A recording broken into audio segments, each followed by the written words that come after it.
আহমদুল্লাহ সাহেবকে নাকি এসএসসি ফাঁসের একটি মেয়ে মেসেজ পাঠিয়েছে। মানে আপনারা কিন্তু কাউকে বলবেন না, চুপচাপ আপনাদেরকে আমি ভাইরাল হুজুর দেখে তোমার বিয়ে বসতে হবে। ভাইরাল হুজুর দেখে তোমার বিয়ে বসতে হবে। মানে আসসালামু আলাইকুম দর্শক মন্ডলী, টাইটেল এবং থাম্বনেল দেখে অবাক হয়ে গেছেন। তো অবাক হওয়ারই কথা, মাওলানা আহমদুল্লাহ সাহেবকে নাকি এসএসসি পরীক্ষার্থী মেয়ে একজন মেসেজ দিল, সেটা কি সত্যি নাকি মিথ্যা, আজকে আমরা সেই বিষয়টি জানার চেষ্টা করব। তো বন্ধুরা, আজকে ভিডিওটি খুবই ইন্টারেস্টিং হতে যাচ্ছে। তো আপনারা সকলে একটা করে বসে যান, ভিডিওটি বেশি বেশি শেয়ার করে দিবেন, সবাইকে দেখার সুযোগ করে দিবেন। তো বন্ধুরা, আমরা আর কথা না বাড়িয়ে মূল ভিডিওতে যাওয়া যাক। মূল ভিডিওতে যাওয়ার আগে আপনাদের কাছে ছোট্ট একটা রিকোয়েস্ট থাকবে, যারা এখনো পর্যন্ত আমার চ্যানেলটি সাবস্ক্রাইব করেন তারা নিত্য নতুন সকল ধরনের সত্য নিউজ সবার আগে পেতে আমার চ্যানেলটি সাবস্ক্রাইব করে পাশে থেকে বেল আইকনটি অল করে দিবেন, যাতে আমি ভিডিও আপলোড করার সাথে সাথে আপনাদের কাছে নোটিফিকেশন চলে যায়। তো বন্ধুরা, আমরা শেখ আহমদুল্লাহ সাহেবের বিস্তারিত বক্তব্যটি শুনে আসি। তো আপনারা ভিডিও ফুটেজটি দেখুন। আহমদুল্লাহ সাহেবকে নাকি এসএসসি ফাঁসের একটি মেয়ে মেসেজ পাঠিয়েছে। মানে আপনারা কিন্তু কাউকে বলবেন না, চুপচাপ আপনাদেরকে আমি বলে দিচ্ছি। শুনেন, ওই যে বাটপাড়িটা করেছে, এই বাটপাড়িটা আপনাদের সামনে আজকে তুলে ধরবো। মানে আস্তে আস্তে করে শুনে ফেলুন আপনারা, আমি আপনাদেরকে বলছি, কারো কাছে কিন্তু বলবেন না, ঠিক আছে? আগে শুনি আহমদুল্লাহ সাহেব কি বলে। আমার মোবাইলে একবার এক মেয়ে মেসেজ পাঠাইছে যে হুজুর আমি আপনার সাথে বিয়ে বসতে চাই। আমি জানি আপনার ছেলে মেয়ে আছে, আপনি বুড়ো মানুষ, কিন্তু আমি বিয়ে বসতে চাই। তো আমি তখন মেসেজ দেখি, আননোন নাম্বার থেকে আসছে মেসেজ দেখে আমার ওয়াইফকে বললাম এটা উত্তর দাও তো একটু।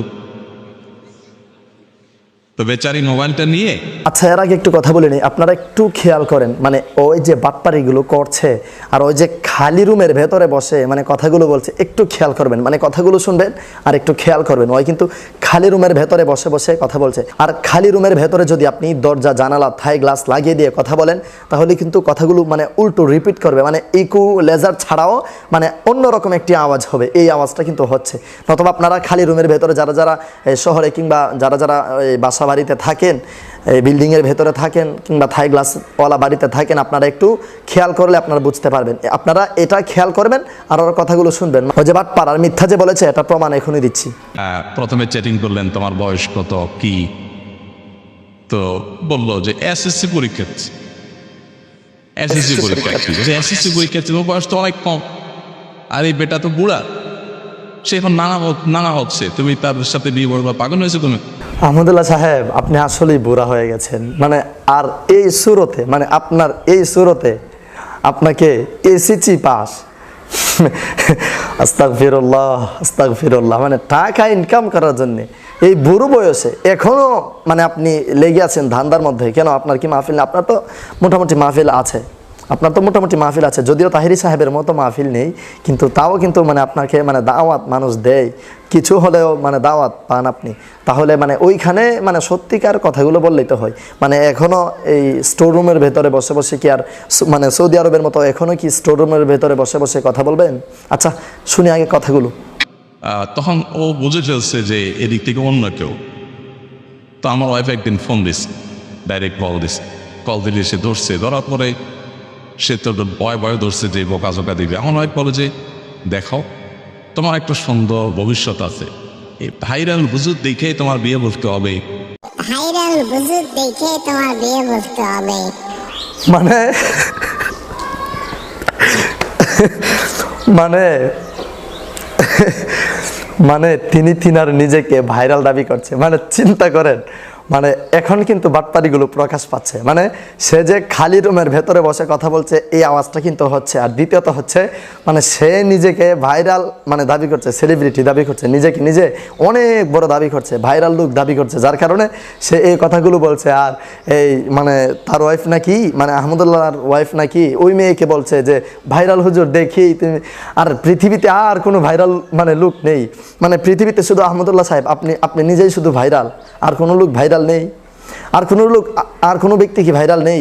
মানে তাদেরকে ছেড়ে তৌহিদ আফ্রিদি আছে, তাশরিফ খান আছে। আর যদি ইসলামিক লাইফ পার্টনার যদি কেউ খুঁজে থাকে, তাহলে তো আপনার মতো বুড়ো ছাড়া আরও অনেক সুন্দর সুন্দর আরও ভালো ইলিমওয়ালা লোক আছে।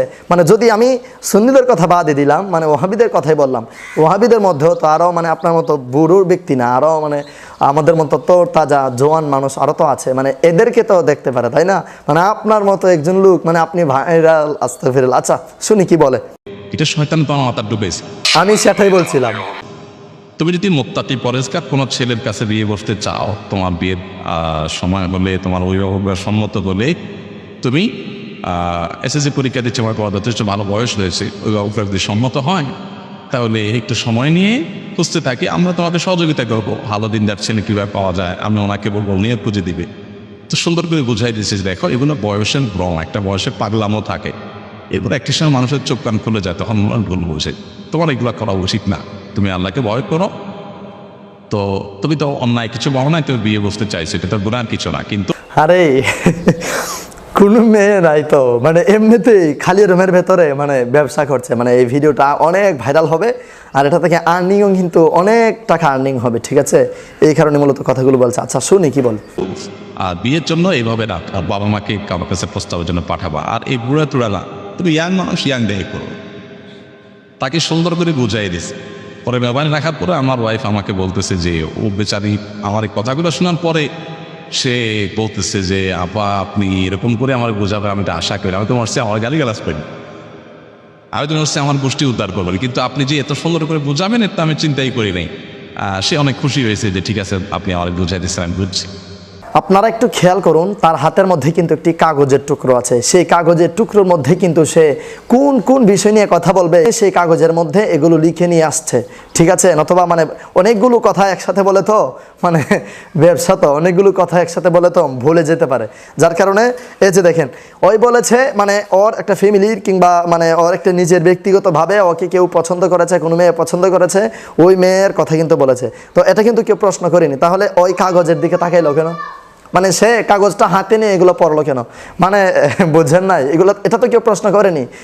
মূলত সে এখানে বাটপারি করেছে, আর তার সামনে কেউ নেই, খালি রুমের ভেতরে বসে কিংবা খালি মসজিদের ভেতরে সম্ভবত একটা রুম হবে, কারণ আপনার পেছনে যে চেয়ারটা দেখছেন এরকম চেয়ার কিন্তু কিংবা এরকম স্টাইলিশ কোনো চেয়ার কিন্তু কোনো মসজিদের ভেতরে থাকে না। তো সে এখানে অনেক বড় মিথ্যা কথা বলেছে, তার পাশে আবার আরেক বাটপারকে বসিয়ে দিয়েছে। দর্শক শ্রোতা মণ্ডলী, কি দরকার শাইখ আহমদুল্লাহর এসব করার? কোনো দরকার আছে? এরপরেও দেখবেন একদল শাইখ পূজারীরা এসে আমার কমেন্টস বক্সে এসে আমাকে গালিগালাজ করবে, মানে বিভিন্ন ধরনের কথাবার্তা বলবে। দর্শক শ্রোতা মণ্ডলী, আমি শাইখ আহমদুল্লাহ সাহেবকে এইসব ধরনের কথাবার্তা বলতাম না। শাইখ আহমদুল্লাহর পূজারীরা, শাইখ পূজারীরা যা শুরু করছে সেটার তুলনায় আমি একটু হালকার উপর মাদা করে দিলাম। দর্শক শ্রোতা মণ্ডলী, আশা করছি আপনারা সকলেই তার বাটপারিটা মানে বুঝতে পেরেছেন। আর আজকের এই ভিডিওটি বেশি পরিমাণে লাইক, কমেন্টস, শেয়ার করে সারা বিশ্বে